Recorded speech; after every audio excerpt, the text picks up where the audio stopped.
The Agenda with Steve Paikin is made possible through generous philanthropic contributions from viewers like you. Thank you for supporting TVO's journalism. Tonight, the Agenda's Week in Review brings you stories on the turmoil in the Middle East, the Robinson Treaties here in Ontario, and much more. First, a review of children's aid societies by the province, an update on Ontario Place, and some harsh words from a Nobel Prize winner for Doug Ford. That's next on onpoli.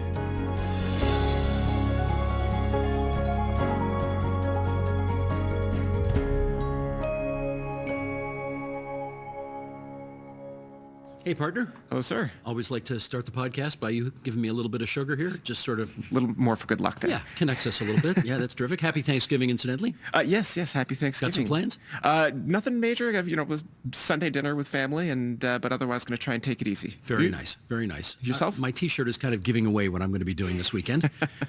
Yeah, there's the wide shot right there. Yeah, where are we going? Little Current, South Bay, Mindamoya, Kagwang. Yeah, Manitoulin Island. Going to have a good time. We got some feedback to last week's program. Yes, we did. Folks may remember that last week we were talking about the number of MPPs who are opting not to run again, and in particular NDP members who are going to try and give federal politics a shot. Mm-hmm. And we mentioned that Ottawa Centre MPP Joel Harden might be considering making the move, because one big difference between representing Ottawa Centre as an MP versus an MPP is that you don't have to spend as much time in your life commuting down the 401. Well, that is true. Yes. Yes. That is just factual. Yes, correct. Now, Steve, would you believe me if I told you that Mr. Harden listens to our little podcast here? Well, I never thought he did, but I guess maybe he does. He is not just a listener, but if I may say an avid one, because bright and early Friday morning, he reached out to me to very politely say that he felt that it was a bit unfair and he wanted to chat. What was unfair? Well, he wanted to say that it's not just because of the commute that he is obviously. looking. No. Yes. I certainly did not mean to convey that that's the reason he wants to seek a federal seat. No, and he did acknowledge that it has been difficult on his family, particularly when the House is in session, and he does have to spend so much time in Toronto. But when an MPP asks to speak, I'm always happy to have a phone call. Sure, we listen. And so, we had a bit of a chat, and he said something that was interesting that I wanted to share with our listeners, because I think our listeners and viewers might find it interesting. One of the arguments he is making for why he can do good work at the federal level is that he's told me that over the last 6 years at Queen's Park, he believes he's learned to work across the aisle with conservatives, as it has been a conservative government for his entire time at Queen's Park. And I would say that raised an eyebrow with me. I was a bit skeptical, because I don't think the last 6 years have been spectacularly collegial. They will not go down in history the last 6 years for being reach across the aisle collegial. Yeah. I think that's fair to say. I think that's fair to say too. And yet, he did cite some examples of important work that he believes he's managed to achieve with conservatives, nevertheless being in power all this time. One of the specific examples he talked about was working with the government to make sure that families of people who are in long-term care homes don't face retaliations from the long-term care home operators when they advocate for their loved ones, right? There was a few incidents where long-term care homes were slapping people with trespass notices because they were basically advocating forcefully for their loved ones in care. And Harden worked with the government to change some of the policies around that. So that was one of those examples that he cited. And again, I raise this to say, I think a theme you and I have returned to a few times in this podcast is that, question period is important. The big laws that get debated, those are important. But there's also lots of important work that happens at the provincial level that doesn't ever make the cameras. It doesn't ever make the spotlight. A lot of this stuff happens with literally an MPP walking across the floor from the opposition benches to the front benches just to grab 2 minutes with a minister and say, hey, there's this thing going on in my riding and I think you need to know about it. This is a real problem. Let's see if we can work together. Yeah. And a lot of that work happens away from the public eye informally, but it is nevertheless very important. Joel Harden is by no means the only MPP who can talk about a record of those kinds of accomplishments. I'm sure lots, if not all, MPPs could talk about similar examples. And I don't think I would be editorializing too much if I said that we don't see see as much of that federally right now. If anything, the partisan breakdown in relations is even more severe there. It's a little sticky up there these days. Yeah, and so, maybe bringing some of that to the House of Commons might be worthwhile. Well, they say in baseball you can't tell the players without a program. So I think the program at the moment, if Joel Harden runs federally in the next federal election, he will be running against, if in fact the current member for Ottawa Centre runs, that would be Liberal Yasser Naqvi. Yes. So we're going to have two former MPPs facing off against each other in the next federal campaign, probably. Yes, unless a provincial election derails those plans. I hear they may go early. Yeah, Is that possible? That might come up. Okay. Okay, Mr. Harden, we put those comments on the record. Very good. And with that, we're off to issue one. The provincial government has announced it will be launching a review of Ontario's children's aid societies. This after Doug Ford accused agencies of working in, quote, Taj Mahals, with managers giving themselves exorbitant bonuses. JMM, they had a technical briefing about this. I guess earlier this week you were there. What can you tell us? So just to give a bit of background to our viewers, the Children's Aid Societies, they intervene, they do lots of work, but in particular they intervene in cases where a child might be at risk and needs protection from its current situation at home, and they're responsible for placing children into longer-term care with, for example, foster parents. Societies are not strictly government bodies, but their role is defined by law, and they get their funding from the government in terms of grants. So the government has an interest in making sure that taxpayer dollars are being spent on the stuff that it is supposed to be spent on, quite aside from, obviously, the government wanting to make sure that children are being well cared for. Now, to the best of my knowledge, provincial governments tend not to ask for audits unless they think money is being poorly spent. Is that the case here? Certainly the government is making the case that, at least that they have grounds for suspicion. They have made some allegations of cases where Children's Aid Society seem to be spending money that was supposed to be dedicated towards children's care and is instead being spent outside of that scope. And this is a very common arrangement when the government hands over money to any body, whether that is a school board or a children's aid society or a public broadcaster. There are intended targets that this money should be used for this but not this. This money should be used to protect children, but it shouldn't be going towards your property maintenance, that kind of thing. Right. And so part of the allegation is that at least in some cases children's aid societies are spending money where they're not supposed to. Other allegations are that they are spending more than they should be, that they're running deficits that the government is functionally on the hook for. We should say that this isn't exactly a judicial case, but I feel like we should almost say that nothing has been proven in court. Right. These allegations have not been tested in court. Yes. That's the line. The audit is beginning. The audit has not concluded. We don't have real findings of fact yet. And on the side of the Children's Aid Societies, that there are people who say that this is a distraction, right? I believe the union representing some of the workers at these societies has functionally said that this is a smokescreen designed to deflect attention from what they say is declining funding from the province. Well, that should be pretty easy to find out if it's in fact true. So is the provincial government spending less on children's aid societies than they once did? Well, you would think that would be an easy answer. But this is kind of a familiar story. We've seen this basic dispute a lot, certainly in the last 6 years. Just in terms of raw dollars spent transferred to CASs in 2024, that sum is larger today than it has ever been before. So in that basic sense, no, there has been no decline in spending. I think it is at least fair to argue that that number has not kept up with inflation. It's by the government's statement, it is about 1.7 billion. It would probably be a few hundred million higher if it had just been adjusted for inflation over a decade. So fair to say, perhaps, that the money that is on offer doesn't buy as much as it used to. But there's even more. This is one of those cases where it's even more complicated than that, because the number of cases that societies intervene in has declined by about 30% over the last decade. Again, that's from the government.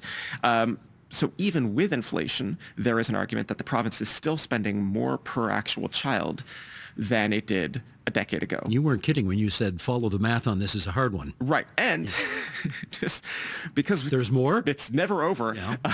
The Financial Accountability Office, again, this is the independent office of the legislature that looks at these kinds of things, has estimated that the ministry with overall responsibility for this file, that's the Ministry of Children, Community and Social Services, they are spending $3.7 billion less overall than that ministry needs to meet its stated legislated obligations. Now, that is not only the Children's Aid Societies, but that some would certainly include them as well. Let me get really stark here for a second, because it is possible when you talk about audits and budgets and numbers, it's possible to get lost in the weeds of all that. Yes. And we need to remember at the end of the day that not every child in the province of Ontario is lucky enough to be living with a loving family and well cared for. There are far too many children who are living in precarious circumstances, and it gets worse than that. And that's why we need to pay attention to this issue. Yes. We did a show on this on the agenda a few weeks ago, and we discovered every 3 days, a child dies while being associated in some way with Ontario's care system. That is 354 children who have died between the years 2020 and 2022. That's shocking that happens in this province in the 21st century. Yes, and that is absolutely one part of this audit that the government is going to be looking at. It is not exclusively looking at financial affairs. There are questions about oversight and accountability for children's aid societies. There's a case that the Toronto Star has covered extensively recently about a young girl named Nevea, I believe, who... Awful story. Awful. Yeah, just an awful story. Tragically ended up dead. Found in a dumpster. Yes. There are other cases of children who were placed with foster parents who they were killed. The parents have been charged but not convicted yet with murder. Really awful stuff. I mean, this ministry is one of those ministries that, again, pulling out, not just speaking exclusively about children's aid societies, but this ministry handles so many tough files. I mean, this is also the ministry that handles things like funding for children with autism. This ministry handles... welfare recipients, disability support payments. So many tough social files. services. Yep. And, these are the files that you never hear about until something goes wrong. Yeah. Right? There is presumably, and I don't know what it will take, maybe you've got something on this, there is presumably a way to fix what's wrong here. What's the big fix look like? Well, the audit and a revamp of how the child care system works seems at this point like it could very well help, and it doesn't seem like it could hurt more than what the status quo already is. I think there is probably a plausible argument that some of this is going to involve more money. It may involve the government taking a more direct role in the provision of these services. Ontario has a lot of cases, and children's aid societies are just one where the government sort of farms out this job to agencies that are not quite inside the government this way. I don't know fundamentally what the final fix will be, but it is not just the government looking at this question right now. Years ago, the Tories eliminated the dedicated legislative officer, the children's advocate, folded that responsibility in with the Ombudsman's office. The Ombudsman has written reports about children's aid societies, is in the midst of doing a new investigation about some of the policies of children. But everybody will tell you that children were better cared for when they had their own special advocate, standalone, not part of the Ombudsman's office, but standalone. Erwin Ellman was the last guy to have the job. Yes. Did a very good job at it.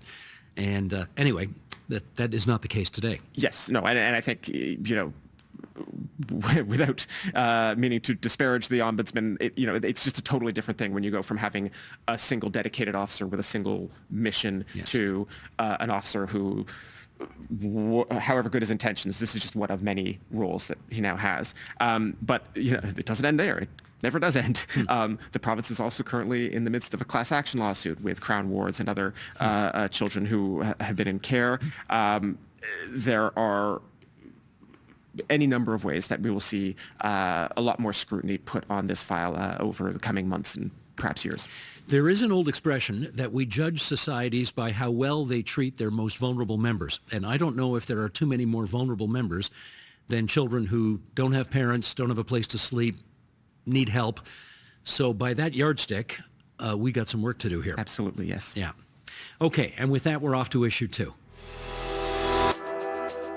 Now, you may remember we previewed last week that there was news about Ontario Place and that the news consisted of the details of the province's lease with Terme, the European spa company, which intends to build a large tourism complex on Toronto's waterfront.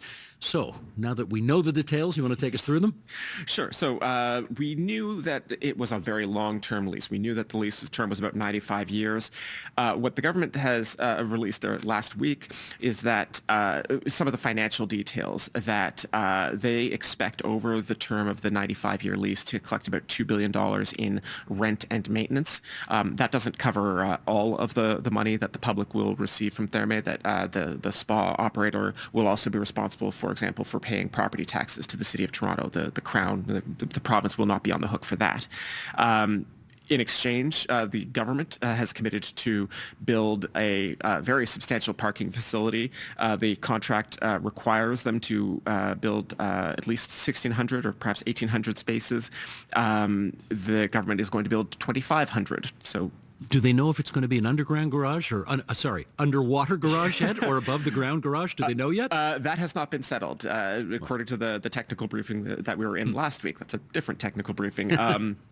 The province is still in discussion with the City of Toronto. If you're not super familiar with the geography of Toronto, Ontario Place is relatively close to Exhibition Place, where there is quite a lot of land currently devoted to parking spaces. And so one of the ideas here, instead of building a parking structure that if it were below ground, it would also be below the water line, which you can do as an engineering matter. It's just very expensive.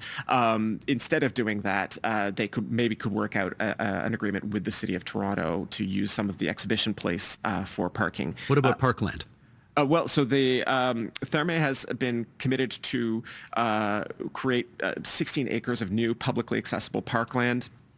Therme has committed that will be publicly available. The lease says that will be public. The financial costs of that are estimated to be about $200 million.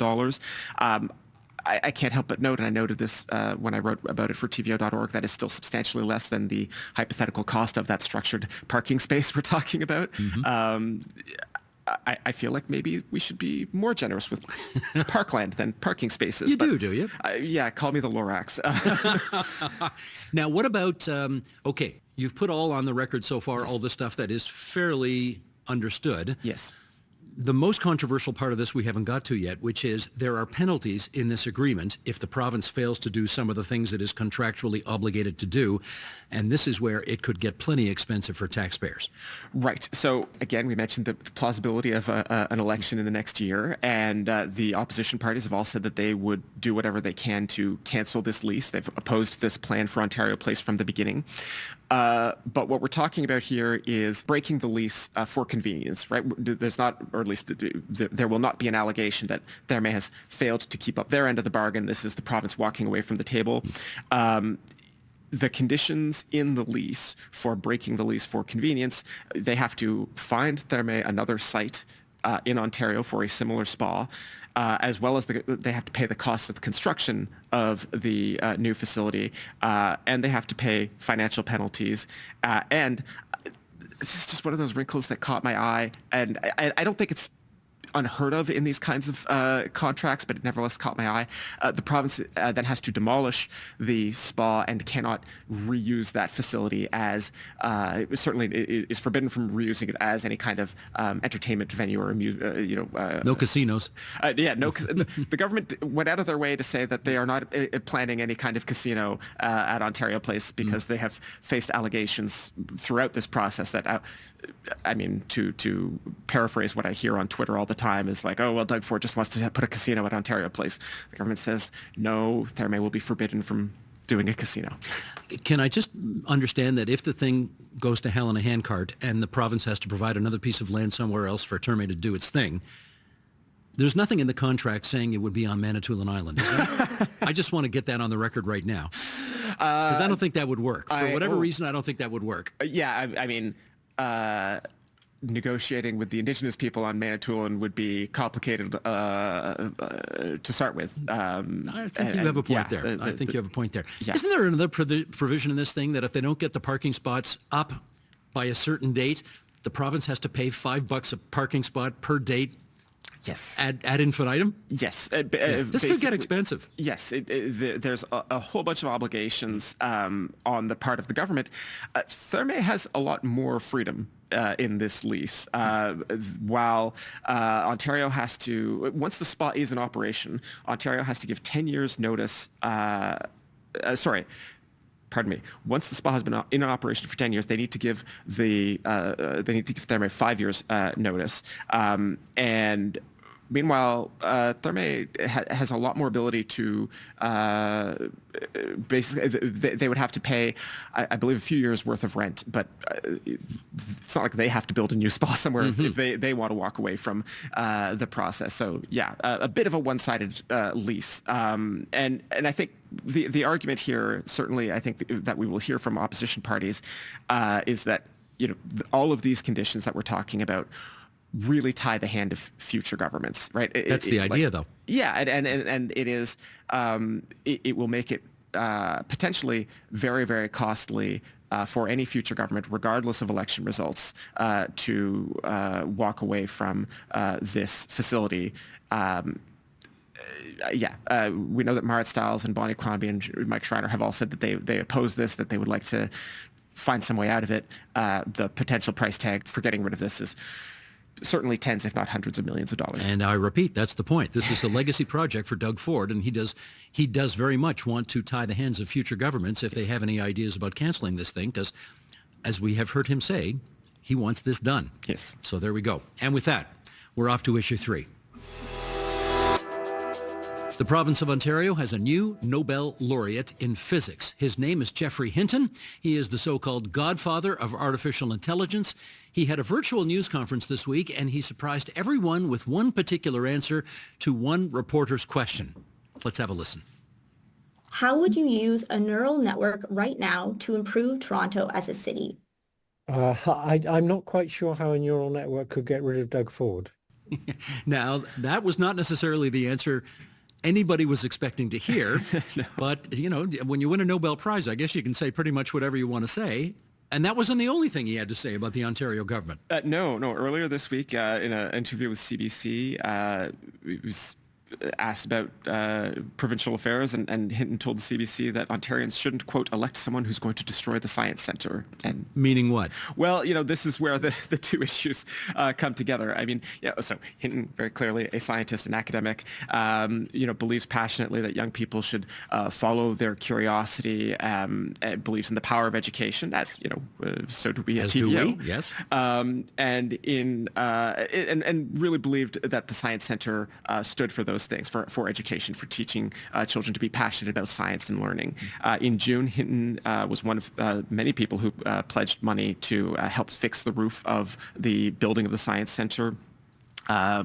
He personally pledged $1 million. The government, of course, has not taken up any of the wealthy benefactors on their offer. There are no plans yet to reverse course on the closure of the Science Centre and the moving of the Science Centre eventually to Ontario Place. Since we have last talked about the fate of the Science Centre, most, if not all, of the exhibits have been moved from the building. If people do not recall, this was the sudden closure of the Science Centre earlier this year, allegedly because the concrete panels in the ceiling were found to be structurally deficient. I can tell you, we clearly have free speech rights in the province of Ontario, and Geoffrey Hinton is certainly welcome. He is indeed exercising his free speech rights. I can also tell you that there will be people in the post-secondary world who were really hoping to get grants out of the government of Ontario for the purposes of scientific research, basic research, etc., who think that those comments may make that task more difficult now. This is not a premier that likes to be embarrassed like that in public. No, and Hinton, obviously literally a world-class scientist. There are, I guess I would say, federal funding, I think, as I understand it, for this kind of research is still the bigger bucket. Yes. The province has actually increased its funding for this kind of research in recent years, but I think they're still a relatively smaller player. But yeah, I can imagine some of Hinton's colleagues, perhaps some of his younger colleagues who are not yet Nobel laureates, kind of winced when they saw that. And you can imagine people in the bureaucracy or in the Premier's office at Queen's Park saying, "He said what?" Anyways, to be continued. Yes. And with that, we're off to your column, my column. Okay, everybody, you know this feature. We call it Your Column, My Column. JMM and I like to reminisce about the columns that we wrote for TVO.org. That's our website over the past week. Stardust Officer, which one of your pearls of wisdom do you want to focus on today? Bit of an animal theme. I was talking about mammoths. Was that last week or 2 weeks Woolly ago? mammoths, that's Woolly right. mammoths. This week I'm going to talk about raccoons and specifically dead raccoons. Over the summer, a raccoon was hit by a car on my street in East Toronto, and unlike previous occasions, this one was just never collected by the City of Toronto. And so I walked my kid to summer camp, and basically they got a lesson in the decomposition of animal bodies all summer. It had been sitting there for a while? Yeah, it gets pretty gross in like July, August heat. Right. And I didn't mention it at the time. I never wrote about it at the time because this is like one incident, and I don't want to make a mountain out of a molehill. And then it turns out that this is not, in fact, an isolated incident. The City of Toronto made a choice to reduce the standards that it sets for collecting animal carcasses, and as a cost-saving and sort of a rationalizing measure. And I wrote about this for TVO.org because, I am somebody who, I like to think I take municipal government very seriously. I have argued on our website and elsewhere that we do need to give cities more resources to face the tough jobs that we give them in the 21st century. And yet, as somebody who does believe all of those things, it is very difficult to argue that the City of Toronto should get lots more money and responsibility when, like, the basics kind of fall off, and like collecting dead animal carcasses, and like also like the public health problems of dead animals in general, but like dead raccoons like spread some really nasty diseases. Not a fun job, though. Picking up dead carcasses, not a fun job. No, and but also a reason why we leave it to professionals. Indeed. Right? Indeed. So anyway, all that to say that that's what I wrote about, and I continue to believe that cities get kind of a raw deal in the constitutional structure of Canadian government, and yet also I still want them to get the basics right. How about yourself? Well, we spent a lot of time here focusing on the government, understandably so, but I thought this week we might just take a pause in that, and I wrote a column about the official opposition. That is the New Democrats. Marit Stiles is the leader. She gave a speech at the Empire Club a couple of weeks ago. And the Empire Club decided to mix it up a bit. Instead of having her come out there and give a 40-minute speech and go through, here's what we want to do on this, here's what we want to do on that, she gave a very brief 10-minute speech. And then they invited me to come up on stage and do a Q&A with her afterwards for about a half an hour and moderate a Q&A session with the audience as well. And we did that. And so, naturally, I wrote the questions. I didn't show them to anybody in the NDP ahead of time. And we did I guess we basically did an episode. Well, she's going to be here soon, isn't she? Yeah, we're going to have her and Mike Schreiner in coming weeks. Yeah, so. they're coming to Fuse. Anyway, so we did that, and we touched on a bunch of things, what you do on the economy, what you do on the Science Centre, what you do with Ontario Place, and so on. And then me being me, I couldn't help myself, at one point, and in fact, I'll do this with you right now. We've had 43 elections in the province of Ontario since Confederation in 1867. 43 elections. How many of those elections have a party not named Liberal or Conservative won? Well, I've read your column, so... Oh, okay. So, yes, I do tend to give it away in the column. But so it's just one, right? It's two. Oh, yeah, two. It's two. 41 of 43 elections have been won by Liberals or Conservatives. Bob Rae, obviously, 1990, the NDP won, and then in 1919, the United Farmers of Ontario won. I always forget about the United Farmers. Well, you're not the only one. Although they're very popular online if you look up their acronym. Yeah. Anyways, I asked Marit Stiles about this. I said, look, you are well aware of the math. Yeah. 41 out of 43 times. Your party is simply not an option top of mind for too many people? And her answer to that question was in the column. So you can read about it on the column. They are feeling pretty bullish right now, I have to say, because they've won second place twice in a row, 2018 and 2022 elections. That's never happened before in Ontario history. They are setting fundraising records as well. Yes, they have a few of their candidates deciding to run federally, but most of their candidates are coming back, and they'll no doubt find some other good ones to stand in ridings that they don't now hold. And Marit Stiles, I got to say, I hear this all the time from lots of people, including Liberals. She's got game. Yep. She's intelligent. She presents well. She knows issues well. She has school board experience. She had experience as an MPP, now as a party leader. She may be one to watch in this election campaign, whenever it is. Well, and you mentioned the money. They are spending some of that money in a pretty big ad buy. And like, I don't watch a lot of TV, and yet even I have noticed like the NDP ads. I mean, I'm seeing them on YouTube. I'm hearing them in podcasts that I download. So not necessarily a conventional like TV and radio ad buy, but they are spending some of that money. Okay, so those are our two columns, and we invite you to go to TVO.org. Look for our pictures, click on those pictures, and you can read those columns. Now, if you've got a burning question or insightful comment, we always love hearing them. You can send them to onpolitics@tvo.org. JMM, what do we got this week? We have a question from Marty Johnson in Ottawa. He writes, "Hi, On Poly Podcast. The Municipal Property Assessment Corporation has paused updating property assessments during COVID and has not restarted them per provincial government orders. Given how insane property values have become, will this become a political issue for the next election? I assume restarting property value assessments would lead to properties being taxed at a higher value.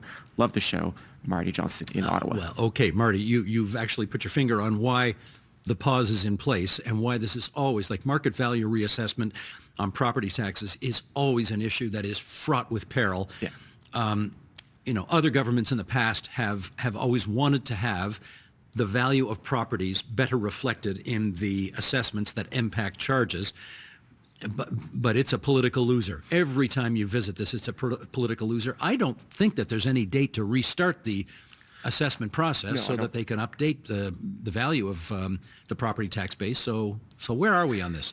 Well, so as Marty mentioned in his question, the government was, I think they were like right in the middle of the process of starting the most recent cycle of reassessments when COVID hit. And because of the chaos of the pandemic, they just said, okay, we're going to not do these reassessments. And what that meant was that basically every property in Ontario is currently being assessed at the 2016 numbers. I don't know if you paid a lot of attention to housing prices in the last 6 years, 7 years. I'm aware. Yeah. But they've gotten a lot more expensive since 2016, and yet those values are not reflected in MPAC rules. So the problem now, of course, is like having paused it, restarting it is going to create winners and losers. And the government, I'm going to go out on a limb and say that this will not be an issue in the next election because the government is not going to come anywhere near restarting assessments. Correct. Until after the election. And now, look, the unfairness of this is if you're buying a new home in a new housing survey, you are going to pay 2024 assessment rates. Yes. If you live, and I'm sorry, folks, don't get mad at me, it's just a fact. If you live in the old city of Toronto, for example, yeah. In a home where the reassessment has not taken place, you are maybe paying market value property taxes on values that are 10, 20, 30 years out of date. So your taxes are being artificially depressed and disproportionately paid by people who are buying newer homes. Now, you may like that if you live in an old home in the city of Toronto, but you got to admit, it's not really all that fair.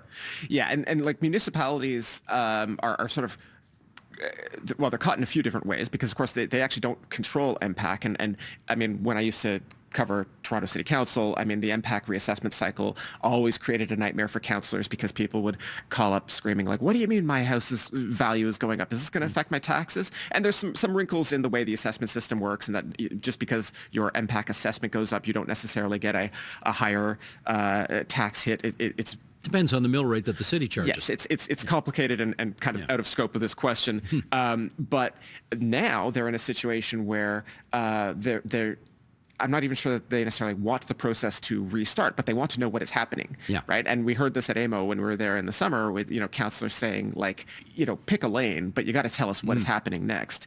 And so, as I say, I very strongly suspect that the government will not resume the reassessment cycle until after any election that might be scheduled next year. It does bring up a familiar refrain, though, that you hear from municipal politicians, which is whenever the Premier or the Finance Minister go around Ontario and say, we have never raised a tax, we've been in power 6.5 years and have never, ever, ever raised a tax, municipal politicians say, yeah, that's right, because you download all those extra costs on us, and then you don't let us, you're forcing us to raise our taxes in order to pay for the stuff that either you don't pay for anymore or that we have to pay for now. So it's true with a big caveat. With big asterisk there. There you go. Yes. There you go. You want to give the email address one more time? Absolutely. Again, if you would like to ask about content on the show, you can always email us at onpolitics@tvo.org.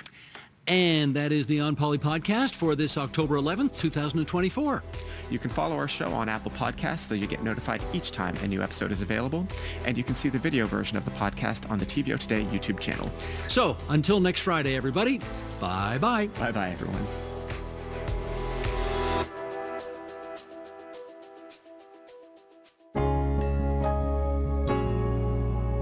You know what? It might be helpful at this point if we just brought up a map so we can show everybody what part of the world we're talking about. And for those who are listening on podcast and can't see this, let's just talk about what we're looking at right now. On one side, the highlighted Robinson-Superior Treaty region. On the other side, the region where the Robinson-Huron Treaty nations are located. And this wraps really north of Lake Superior right around to, if you think of Lake Superior as a wolf's head, right past the eye of the wolf's head, then coming south and east and really covering a significant swath of territory east of Lake Huron as well. Chief Bell, maybe I could ask you, why is this land considered so valuable to First Nations in this province? So good evening, everyone. Thank you for inviting me to this panel. And I could say as recently elected chief in my position for one calendar year, that this area, this land, and actually the whole country has been very sacred to Indigenous people since time immemorial. And having a father who's in his 90s and shared and provided the understanding of the stewardship that we all have for the land, that is, I think, what is so important for people. Although treaties were signed, we are still responsible to ensure that the land is being kept sacred and is going to stay as pristine as possible that it can over time immemorial. It was actually back in July that the Supreme Court of Canada made a decision regarding the Robinson-Superior Treaty, and here's part of what the court said in its decision. Today, in what can only be described as a mockery of the Crown's treaty promise to the Anishinaabe of the Upper Great Lakes, the annuities are distributed to individual treaty beneficiaries by giving them $4 each. For almost a century and a half, the Anishinaabe have been left with an empty shell of a treaty promise. Given the long-standing and egregious nature of the Crown's breach, a declaration alone will not help repair the treaty relationship or restore the Crown's honor. Duke Pelletier, that's some pretty tough language from the Supreme Court of Canada. How do you react to it? Well, I think it's something that we expected the Supreme Court to really challenge the federal and provincial governments on their approach to honoring the treaty promises themselves. I think it's been very clear that the Anishinaabe peoples have been carrying the burden of treaty for over a century.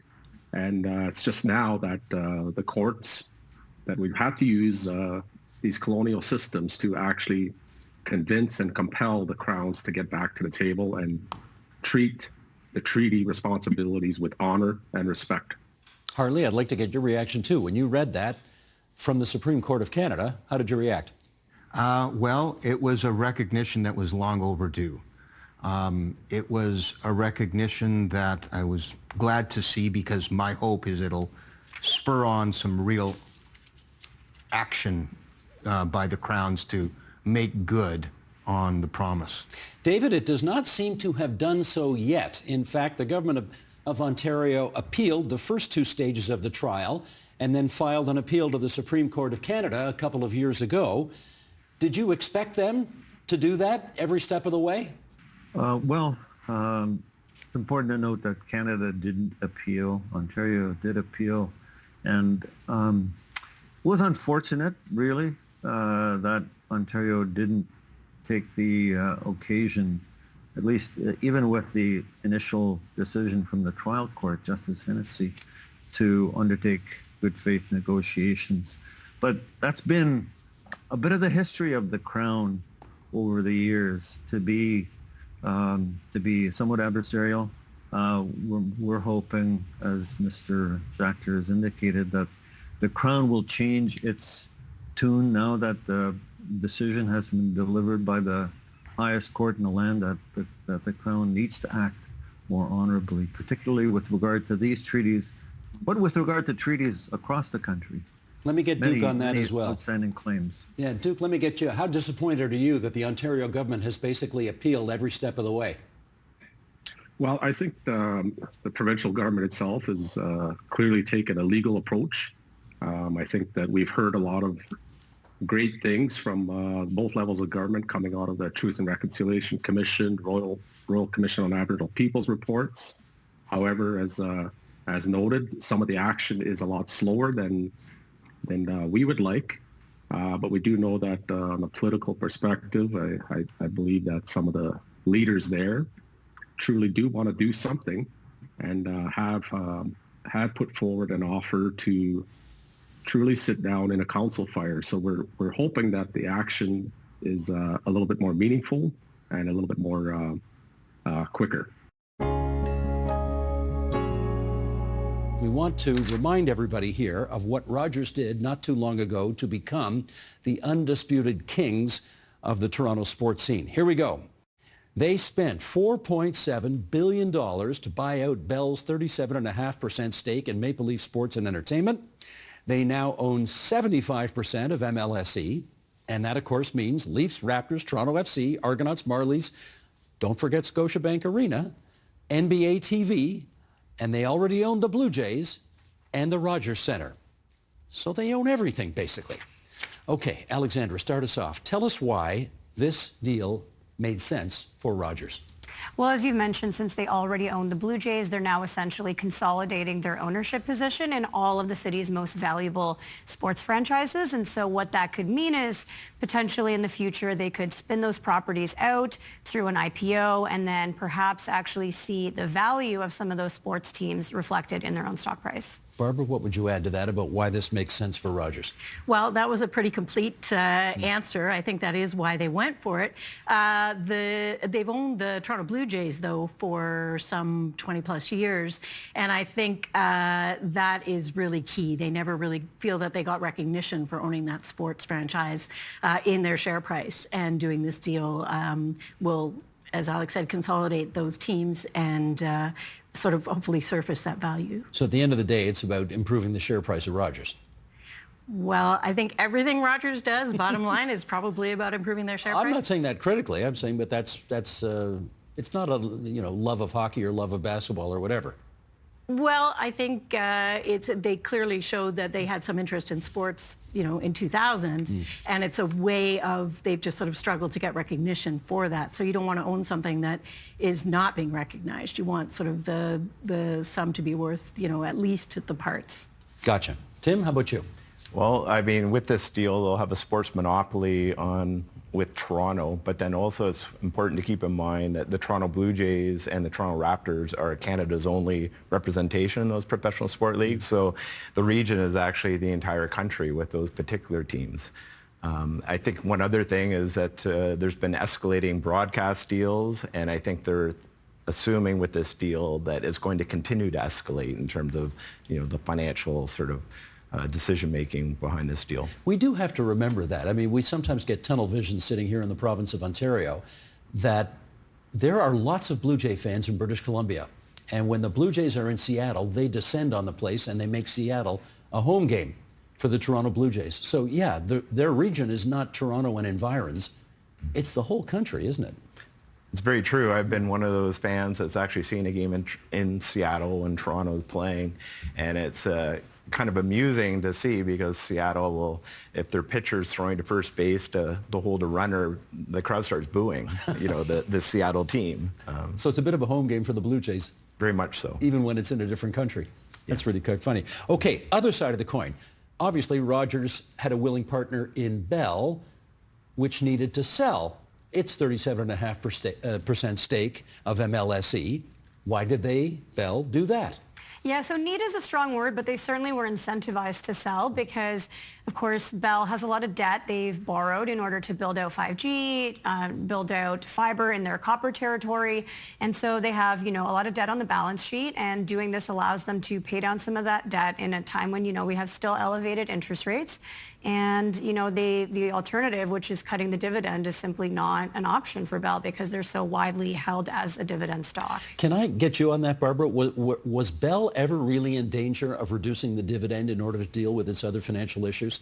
Well, they did get busted down to just, I think, a notch above junk status on some of their bonds. So that's pretty serious for a corporation. And so I think I'm not sure how quickly the dividend would have been in danger, but that's not a good sign. So, and they have been making a habit of getting rid of some of their non-core assets. So this fits with that. The timing, Rogers probably saw that, and the timing was good. Besma, to you first. Even before the incursion into Lebanon by Israel, there were concerns in Israel that Hamas had really stretched the Israeli military pretty thinly. The economy in Israel is facing some sharp challenges. There are protests in Israel to bring the hostages home. In your view, to what extent can Israel take on a second front in this war in its north against Hezbollah in Lebanon? Well, it's all a matter of at what cost. I mean, can it is a bigger question, but it's a matter of at what cost. And I think there's a lot of worrying signs here, especially after Netanyahu last night said something I think that really stood out. It was effectively a warning to the Lebanese people saying, get rid of Hezbollah or you will become like Gaza. And I can't help but feel that today Lebanese are waking up to feeling that this was a threat. And again, it may not have been meant that way, but it certainly was perceived that way. And that is really ominous. So it's all about at what cost. I mean, if he is foreboding what happened in Gaza to happen in Lebanon, and we've only had 1 million people displaced in Lebanon. We know that people in Gaza have been displaced many times. I think at this point, 10 times for some people. We're looking at 41,000 dead in Gaza already. Is that the cost? Are we talking about the reality that we have 66% of all buildings in Gaza destroyed? Is that the cost? I mean, it's all has to be part of this broader conversation about Netanyahu has constantly talked about tactics, but has never had a strategy. This is not going to decapitate or bring the end of these organizations. There will be a new leader brought forward. And yes, they've gotten through a number of leaders of Hezbollah, but is Hezbollah over?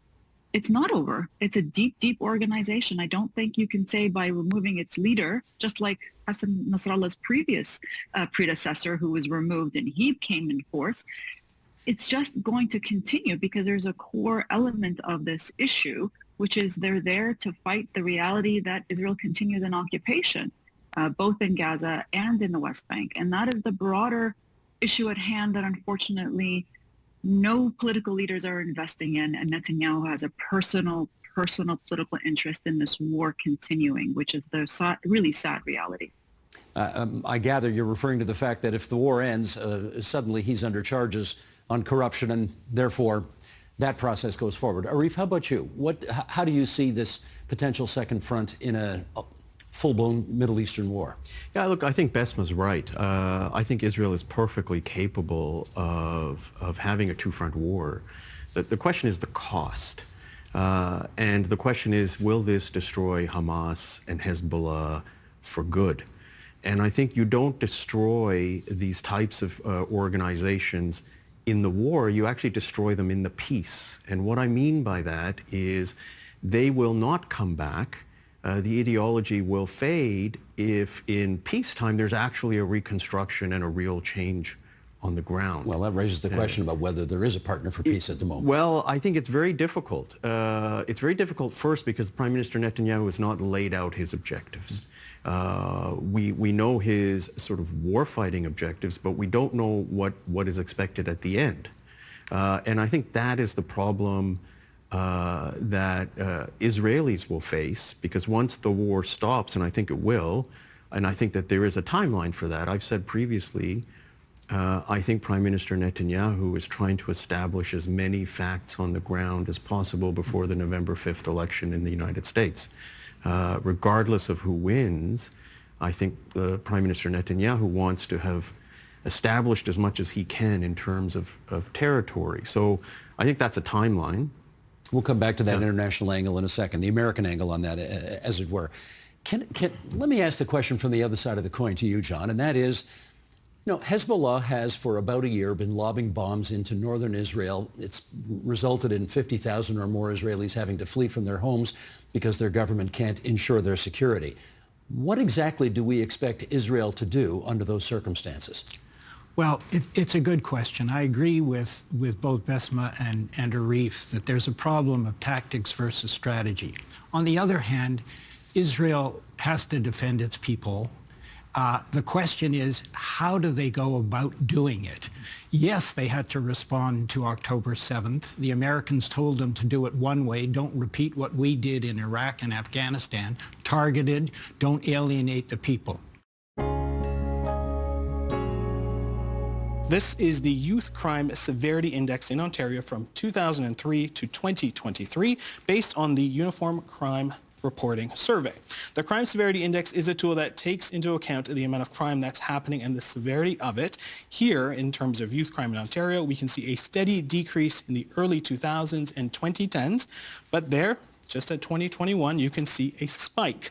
Now, looking specifically at youth violent crime, there was less of a reduction over the past 20 years and some clear recent spikes. Lena, I'm going to come to you. Looking at that data, how do you react to those trends? So from 2004, we saw a huge decline, like 65, 67% decline. But then what we saw is in 2021, we start to see an upward spike a bit. 6%, I think what we're finding is that it's more accused of a violent crime. Okay. But it is going up, and we need to be cautious of that, and we need to be watching it. Do we know why? There's lots of reasons why. I think the pandemic had a major impact. We had kids being isolated.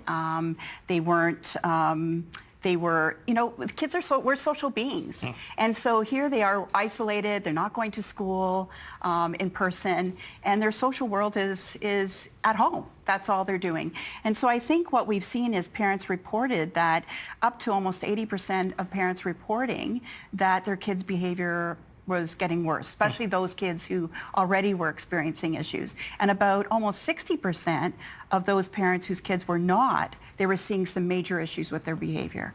Okay. Scott, I want to talk to you. This is obviously something that you have looked at for quite a while. You worked on the Roots of Youth Violence Inquiry in 2008.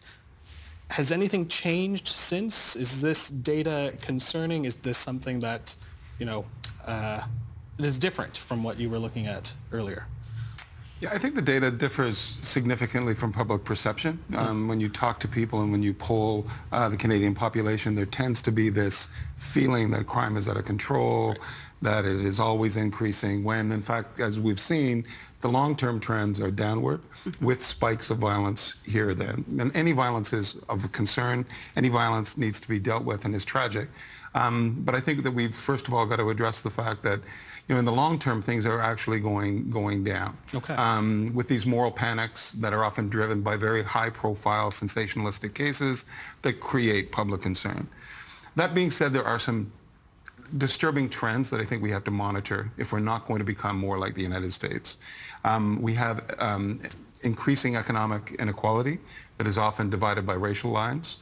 We have a shrinking middle class and a higher proportion of young people living in poverty, as well as an increasing wealthy class who is not necessarily interested with the problems that are taking place in the lower echelons of society.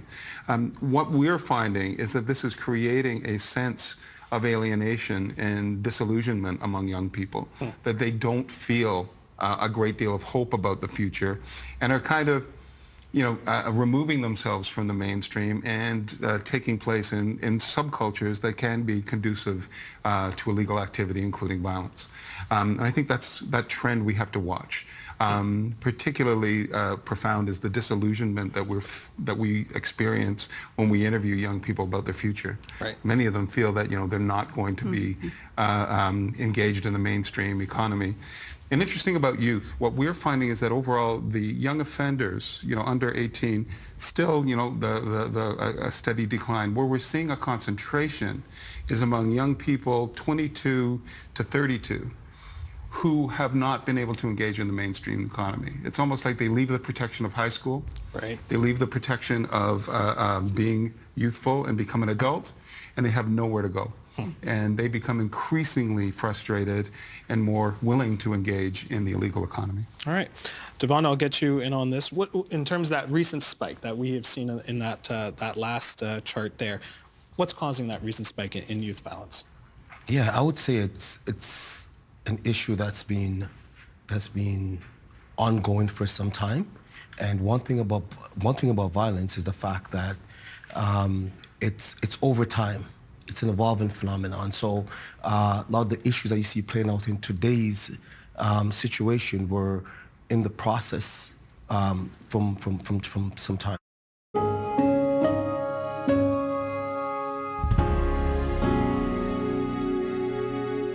And that is the agenda for Friday, October 11th, 2024.